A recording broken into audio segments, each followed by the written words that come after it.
안녕하세요. 이번에 기억 별자리 인문학 글쓰기를 맡은 정부님 강사입니다. 이번에 여러분들과 글쓰기 강의를 통해서 다시 만나게 되었는데요. 이 코로나 때문에 계속 우리가 얼굴과 얼굴이 만날 수가 없었어요. 그러다 보니까 이렇게 온라인으로 만나게 됐습니다.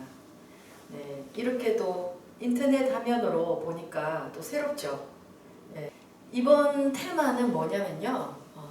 정말 내 인생을 더듬어 가서 거슬러 가서 한번 추억을 해보자. 추억하는 글쓰기를 해보자. 그래서 그게 자신의 자서전일 수도 있고요. 또 현재 일기일 수도 있습니다. 먼저 이제 저희가 이제 25강까지 진행할 건데요. 오늘 첫 번째 시간은 좋은 글쓰기, 쉬운 글쓰기란 무엇인가예요.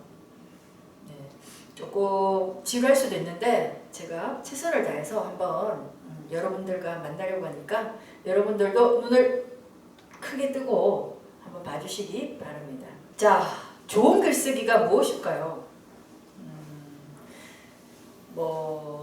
연예인들이 보통 글을 쓰잖아요. 그러면 엄청 잘 팔려요.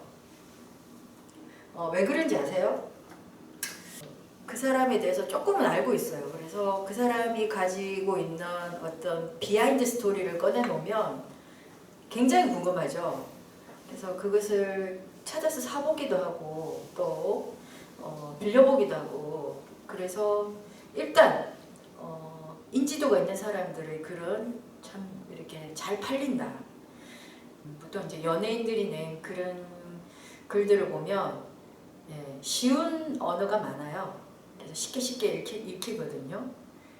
그래서 공감이 되고 또 잘 읽혀지고 그런 거죠. 그렇다면 이제 쉽게 쓰는 게 좋은 거냐? 좋습니다. 그럼 어렵게 쓰는 거는 나쁜 거냐? 나쁜 건 아닌데요. 어렵게 쓴다고 하면 주로 학술 논문이나 그런 거잖아요. 그런 뭔가 연구한 것들을 발표하고 또 자기 지식을 이렇게 발표하기 위해서 하는 건데요. 보통 우리가 읽고자 하는 글들은 소설이나 수필이나 시 이런 거잖아요. 그래서 공감을 주는 글들은 대부분 보면 좀 쉬운 글이 많아요. 우리 그 나태주의 풀꽃이란 시 아시죠? 오래 보아야 아름답다 하는 그런 시 있잖아요. 그분 시도 이전에는 어렵게 좀 쓰셨는데 쉽게 쓰면서 시집이 많이 읽혀지고 또 팔렸죠. 그래서 꾸미더라도 좀 화려하게 꾸미지 않고 그냥 있는 그대로 드러내고 문장을 이렇게 간결하게 하고 또 나쁜 문장을 없애고 이러면 누구나 좋은 글쓰기를 할 수 있다고 생각이 들어요. 그러면 제가 이제 만들어 온 이 유인물을 한번 보겠습니다. 첫 번째, 좋은 글쓰기를 하려면 읽는 사람 위주로 글을 써야 한다. 그 읽는 사람이 누구냐? 만약에 나 혼자 읽을 거다. 그러면 마음대로 쓰세요. 여러분 밥 먹을 때도 나 혼자 먹을 거면 그냥 국에다가 밥에다가 김치 이렇게 먹어도 맛있게 먹을 수 있죠. 근데 우리 가족들이랑 먹다 보니까 반찬 수가 많잖아요. 그죠? 5첩방상, 7첩반상 그렇게 가죠. 그러니까 사실은 이제 그 밥을 누가 먹느냐에 따라 이 밥상이 화려함이 달라지기도 하고 그 영양 상태도 많이 달라지죠. 그렇다면 그렇죠. 여러분들이 글을 썼는데 누가 읽을 것이냐? 그걸 봐야겠죠. 친구들이 볼 것인지, 아니면 내 가족들이 볼 것인지, 아니면 어디 공모전에 낼 것인지, 그것을 따져보는 게 좋겠죠. 그래서 읽는 사람의 그 대상에 따라 어떻게 글을 쓸 것인가 그게 달라져야 될 거라고 생각이 듭니다. 네, 그러면 보겠습니다. 좋은 글을 쓰려면 제일 먼저 염두에 두어야 하는 것이 읽는 사람 위주로 글을 써야 한다는 점이다. 그러기 위해서는 주어를 제대로 사용하여야 한다. 주어만 분명하게 써도 글 쓰는 문제의 많은 부분이 저절로 해결된다. 그리고 다음은 읽는 사람의 대상과 수준에 따라 내용을 다르게 작성해야 한다. 네, 이렇게 했는데요. 제가 그 예를 하나 가져왔어요. 한번 보겠습니다. 예, 봄으로부터 여름으로 옮겨가는 태양의 빛과 열기가 충만한 이때쯤엔 피어나는 꽃들에게는 목마름으로 호소하며 주인의 얼굴에 미소해주고 결실을 향해 익어가는 열매들에게 더없이 고마운 태양의 뜨거운 율빛이다. 네, 여기서 누가 주인의 얼굴에 미소를 해주나요? 또 누가 목마름으로 호소를 하는 거죠? 네, 주어가 불분명하죠. 그래서 제가 이 글을 고쳐봤거든요. 네, 한번 같이 보겠습니다. 봄으로부터 여름으로 옮겨가는 태양의 빛과 열기가 충만한 이때 피어나는 꽃들은 목마름으로 호소하나 결실을 향해 익어가는 열매들에게는 더없이 고맙다. 태양의 뜨거운 6월 빛이다.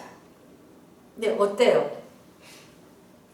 앞에는 주인의 얼굴에 미소하는 게 누군지 모르겠어요. 하여튼 그래서 저는 그것을 뺐어요. 빼고 그냥 피어나는 꽃들은 빛이 너무 뜨거우니까 목마르겠죠. 그리고 그 빛은 또 열매들한테는 고마운 존재죠. 예, 그것이 바로 무엇이다? 태양의 뜨거운 6월 빛이다. 이렇게 되는 거죠. 그 다음에 두 번째 보겠습니다. 자신의 박식이나 고생의 언급은 자제해야 한다. 박식이라는 게 많이 알고 있는 거죠. 난 말이야, 나 때는 말이야, 내 한시 때는 말이야, 내가 잘 나갔을 때는 말이야. 자, 이렇게 말하는 걸 요즘에 애들이 뭐라고 하는지 아시죠? 네, 꼰대라고 해요. 꼰대.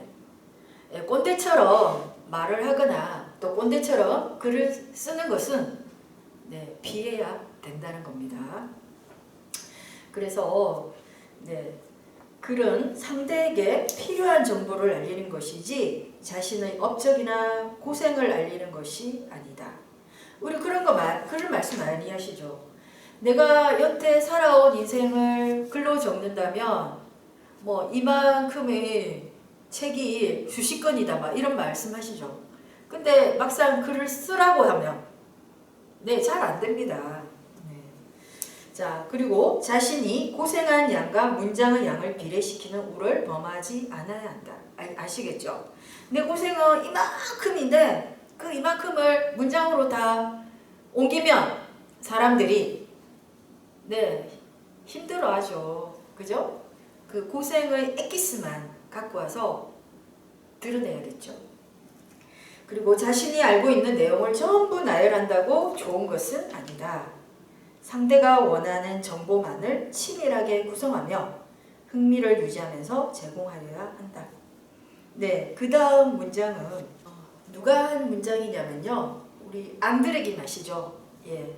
앙드레김이 말한 건데요. 한번 볼게요. 제가 앙드레김 식으로 한번 읽어볼게요. 퓨어와 스카이 블루 컬러 위에 몰리토리얼 그린으로 데코해서 모던하고 시크한 트렌디 패션이 완성되었어. 네, 앙드레김은 이렇게 영어랑 뭐 그 모델 용어들 있잖아요. 그런 걸 너무 많이 섞었었어요. 그래서 그 사람은 항상 혀로 막 굴리죠. 네. 제가 그러면 앙드레식 화법을 그냥 깔끔하게 정리하면 예, 이렇게 되죠. 스카이 블루 색상 위에. 스카이 블루 자체가 이제 퓨어하죠. 퓨어란 깨끗하다. 그죠? 그린으로 장식하여 현대적이고 시크한 패션이 완성되었다. 아 그러면 선생님 왜 스카이 블루랑 그린은 왜 한국말로 안 옮기고 그대로 뒀어요? 네, 이거는 이제 앙드레 김이 그래도 패션 디자이너잖아요. 네, 패션 디자인들이 고유적으로 쓰는 그 용어 있잖아요. 주로 이제 색상은 컬러는 영어로 꼭 써줘야 하는 게 있더라고요. 우리는 뭐 노란색 하지만 연한 노랑은 연노랑이라잖아요. 그러면 그분들은 무슨 옐로우 뭐 이렇게 앞에 옐로우 앞에 뭐가 붙고 그러거든요. 그러니까 우리 블루라는 게 파란색인데 우리 그냥 파란색 하지만 스카이 블루 막 이런 식으로 하잖아요. 그죠? 네. 그다음 볼게요. 이제 두 번째 장면이거든요. 자, 내용이 꼬리를 물고 물 흐르듯 해야 한다.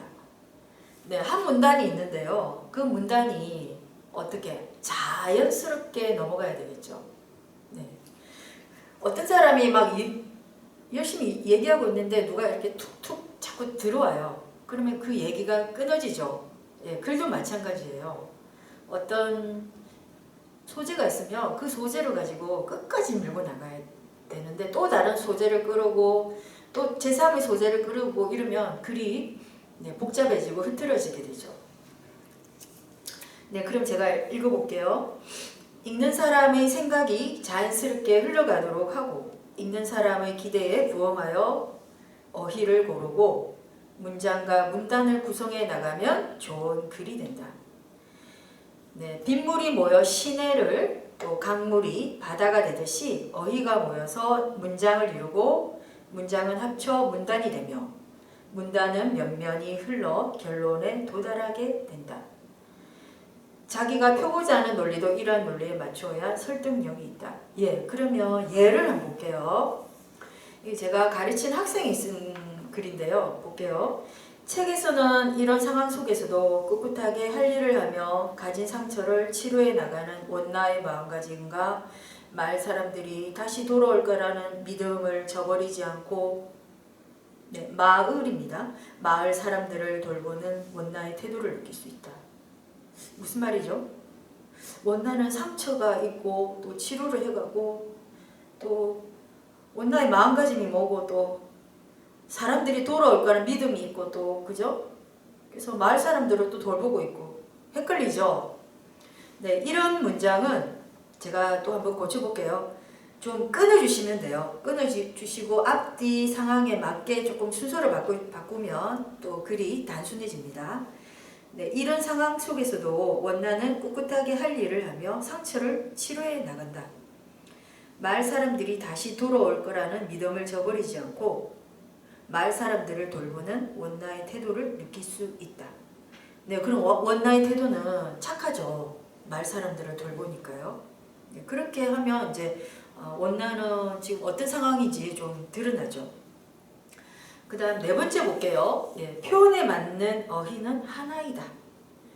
네, 글은 어휘로부터 시작된다. 표현에 맞는 정확한 어휘를 찾아내도록 노력하여야 한다. 네, 우리 이런 말 많이 쓰거든요. 어머니는 불교를 믿지만 나는 교회를 믿는다. 네, 이런 말 그냥 써요. 근데 이거 잘못됐죠. 왜냐하면 교회는 가는 거지 믿는 건 아니잖아요. 그래서 어떻게 고치죠? 네, 어머니는 불교를 믿지만 나는 기독교를 믿는다. 네, 그러면 또 바꾸면 나는 교회 가지만 어머니는 불교를 믿는다. 네, 이건 되죠. 왜냐하면 나에 해당하는 서술어는 간다예요. 교회 간다. 그 다음 어머니는 불교를 믿는다. 이렇게 서술어가 예, 맞으니까 호응이 되니까 이건 맞는 거예요. 그 다음 또 우리가 차가 막혀 지각하였다. 우리 이런 말 많이 쓰죠. 네, 그래도 선생님 그렇게 해도 네, 다 이해되고 다 의사소통돼요. 네, 맞아요. 그런데 글 쓸 때는 네, 이렇게 쓰면 안 된다. 어떻게 하죠? 길이 막혀 지각하였다. 도로가 막혀 지각하였다. 이렇게 써야 된다는 겁니다. 언제? 예, 글 쓸 때는. 그죠? 그 다음에 이제 세 번째 보겠습니다. 한 문장은 하나의 개념만 가야 한다. 네. 한 문장에 여러 개념이 짬뽕이 될 때, 네. 우리가 먹는 중화요리 짬뽕 맛있지만 그렇잖아요. 막 엄청나게 잡탕이 되면 보기에도 그렇고 먹기에도 그죠? 예, 힘들 수가 있어요. 글도 마찬가지예요. 한번 볼게요. 어휘를 합치면 글의 기본형이 되는데 문장은 되도록 하나의 개념만을 담아야 한다. 신문기사도 한 문장, 한 개념의 원칙을 준수하고 있다. 네, 예를 볼게요. 누군가 이름을 부른다면 이라는 책의 제목은 마을 사람들이 모두 감염되고 홀로 남아 외로운데 겉으로는 마을 사람들이 모두 다시 사람으로 돌아올 수 있을 거라고 믿지만 마음 한구석에는 마을 사람들이 돌아오지 않을 때를 걱정을 하며 하는 생각을 한다. 뭐 무슨 말이죠? 네, 너무 많은 내용들이 담겨 있죠. 네, 이 누군가 이름을 부른다면 예, 이 글은요 소설이에요. 예, 소설인데 여기서 감염됐다고 했잖아요. 이 소설은 뭐냐면 좀비가 나오는 소설이에요. 예, 이게 이제 청소년 소설인데요. 요즘 아이들 좀비 나오는 거 굉장히 좋아하잖아요. 그래서 이 좀비가 마을에 들어와서 마을 사람들을 전부 감염시켰는데 그 중에 남은 아이가 그 원나라는 아이예요. 예, 그래서 그 아이는 이 좀비 마을 사람들을 멀리하지 않고 예, 가까이 하려고 해요. 네. 그래서 이 문장을 바꾸면 볼게요. 누군가 이름을 부른다면 책의 제목에는 주인공의 외로움과 두려움이 담겨 있다. 마을 사람들이 모두 감염되고 홀로 남은 주인공이 한편으로는 마을 사람들이 모두 원래의 모습으로 돌아올 거라고 믿지만 마음 한구석에는 마을 사람들이 돌아오지 않았을 때를 걱정하며 두려워한다. 이 돌아온다는 의미는 몸이 그쵸? 좀비였던 몸이 원래의 모습으로 돌아온다는 거예요. 우리가 앞에 나왔던 이 돌아온다는 거는 몸이 돌아온다는 의미도 있고요. 또 어디를 갔는데 돌아온다. 그런 생각도 가지게 하기 때문에 굉장히 헷갈리죠. 근데 이렇게 바꾸면 그죠? 아, 몸이 돌아오는 거구나. 그것을 이 주인공이 기다린다는 거구나. 이걸 알 수 있게 되죠. 네, 그 다음에 이제 6번째 문단은 소주제문과 뒷받침 문장으로 구성된다. 네, 이 말은 뭐냐면요. 자, 이렇게 한 문단을 보면 여기가 중심 문장이 되죠. 그러면 이 나머지들은 다 요것을 네, 뒷받침해주는 뒷받침 문장이 되는 거죠. 자, 여기 중심 문장이 나왔는데 또 중심 문장 오고 또 중심 나오면 글이 네, 산만해지죠. 웅변이 되는 거예요. 웅변. 우리 그 웅변 연사들이 그러잖아요. 계속 강조하죠. 했어야 되겠습니까? 이랬어야 되겠습니까? 되겠습니까? 이러죠. 그런 것처럼 그런 중심 문장 나오고 나중에 뒷받침 문장. 그럼 볼게요. 문장이 모여 하나의 문단을 구성하게 되는데 각 문단은 자신만의 소주제를 하나씩 가지고 있다. 그렇기 때문에 문단의 첫 문장은 소주제문이 되고 뒤이어 소주제를 지원하는 뒷받침 문장들을 배치하게 된다. 자, 그래서 그 예를 볼게요. 원나는 상처가 많다. 네, 어떤 상처냐면 아빠와 엄마를 잃으며 생긴 마음의 상처. 아빠를 잃으며 생긴 얼굴의 상처가 있다. 네, 마음에도 있고 얼굴에도 상처가 있다고 합니다. 하지만 원나는 좀비가 된 세상 속에서 스스로 할 일을 해나가고 마을 사람들을 죽이지 않고 돌보며 상처를 치료해 나갔다. 또 단지 마스크로 얼굴을 가릴 수 있기에 시작한 펜싱으로 이런저런 생각을 해내어 살아갔다. 그럼 여기서 핵심 문장은 뭐였죠? 네, 이거죠. 원나는 상처가 많다. 그런데 이 상처를 어떻게 한다는 거죠? 예, 돌보면 끝까지 지켜낸다고 한다는 거죠. 그래서 앞에 핵심 문장이 있고 이것을 뒷받침해주면서 하나의 또 포인트가 나오게 된 거죠. 이렇게 글 써도 상관없어요. 네, 무조건 핵심 문장은 앞에만 있을 수는 없고요. 이렇게 하다가 중간에 들어갈 수도 있고 또 계속 그냥 핵심 문장 아닌 것들이 오다가 끝에 핵심 문장이 올 수도 있어요. 네, 이거는 또 다음에 배우면서 또 세부적으로 한번 들어가 보겠습니다. 네, 그 다음에 이제 4페이지 넘어갈게요. 네, 접속사를 아껴라. 네, 이거 진짜 필요합니다. 우리 특히 초등학생, 중학생들은요, 접속사를 무진장 많이 써요. 선생님, 저 오늘요 배 아팠다요? 이래요. 배 아팠어요도 아니에요. 배 아팠다요. 그런데요, 그런데요, 약 먹었더니요, 이러면서 괜찮아졌어요. 그런데요, 또 있잖아요. 이렇게 접속사 굉장히 많이 쓰거든요. 네, 그러면 여러분 글 쓸 때 있잖아요. 접속사 아예 쓰지 말고 한번 써보세요. 그러면 선생님 접속사 안 쓰고 어떻게 써요? 유명한 작가들도 접속사 쓰던데요. 네, 쓰긴 쓰죠. 근데 꼭 필요할 때. 없으면 안 될 때. 그죠? 그래서 만약에 A4 이 한 장에 이렇게 글을 쓴다고 하잖아요. 그러면 접속사를 하나나 두 개만 정도 써보세요. 그렇게 하면 글이 깔끔해져요. 네, 한번 볼게요. 글 속에 접속사. 그리고 그래서 그리하여 그러나 하지만 그런데 근데를 쓰지 말고 써보자. 네, 여기 한번 볼게요. 사람들은 법과 제도가 사라진 세상 속 오직 무력을 사용했으면 권력을 얻고 행사했다. 그리고 그 권력에 의해 무려 26.6억 명이 사망한 것이다. 그런 생각이 들었다. 그까짓 권력이 뭐라고 점점 망해가는 세상 속에서 안 그래도 변해가는 사람들을 다 죽이는 걸까? 이럴 때 보면 정말 사람은 이기적이다. 그런데 법이 없으면 나를 지켜주는 존재가 없고 지켜야 하는 선이 사라진다. 이로써 다시 한번 국가와 도덕이라는 것에 대해 다시 한번 생각해 보게 된다. 얘는 다시 한번 또 썼죠. 하나를 빼야 되겠죠. 하지만 생각의 결론은 나도 저런 세상에는 가망이 없다 생각하고는 힘이 있다면 권력을 잡기 위해 무기를 구하고 사람을 죽일 것 같다. 자, 여러분 아까 그 접속사 있잖아요. 거기다 동그라미 한번 쳐보세요. 예, 많죠. 그럼 제가 접속사를 다 빼고 한번 읽어볼게요. 밑에 단락입니다. 사람들은 법과 제도가 사라진 세상 속에서 오직 무력을 사용하여 권력을 얻고 행사했다. 그 권력에 당해 무려 약 26.6억 명이 사망하였다.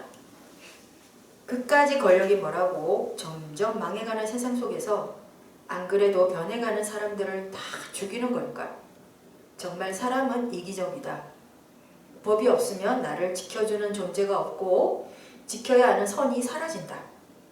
국가와 도덕이라는 것에 대해 생각해 보게 된다.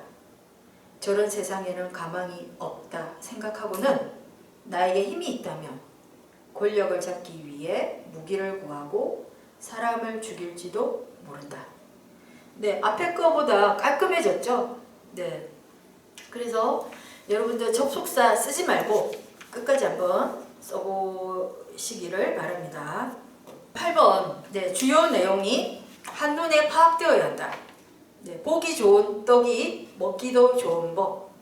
한 문장도 병렬법을 적절히 구사하는 문장이 보기가 좋고 읽기에도 좋다. 수식어와 비수식어의 위치를 되도록 가까이 놓고 명칭을 일관되게 사용하고 표현은 다양하게 해야 한다.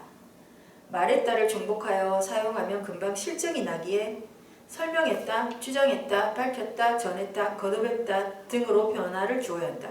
네, 여기 8번이 정말 핵심이에요. 네, 지금 다 설명하기에는 복잡한데요. 제가 하나만 일단 볼게요.